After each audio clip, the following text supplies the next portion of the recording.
உங்கள் பலிபீடத்தின் மேல் இருக்கிற அக்கினி எப்பொழுதும் அவியாமல் எரிந்து கொண்டே இருக்க வேண்டும். அது ஒருபோதும் அவிந்து போகலாகாது என்று வேதத்திலே சொல்லப்பட்டிருக்கிறது.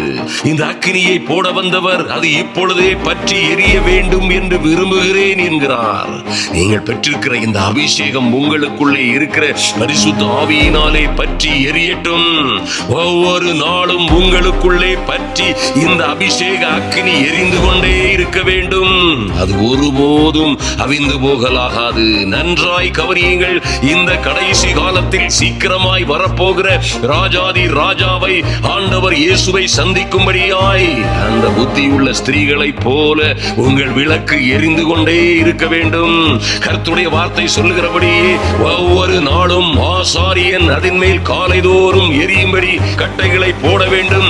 உங்கள் இருதய பலிபீடத்திலே வேதத்தை தியானியுங்கள், ஜெபியுங்கள், கட்டைகளை போடுங்கள், நல்ல தேவ வார்த்தைகளை பேசுங்கள்.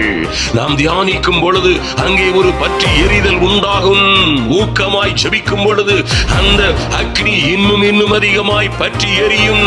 அதன் மேல் சர்வாங்க தகன பலியை வரிசையாய் வைப்பது போல் உங்களுடைய கைகளினால், கண்களினால், வாயினால் செய்த எல்லா பாவங்களையும் சர்வாங்க தகன பலியாய், சர்வ அங்க தகன பலியாய் சமர்ப்பித்து அங்கே சமாதான பலிகளின் கொழுப்பை தகனிக்கப்படும்.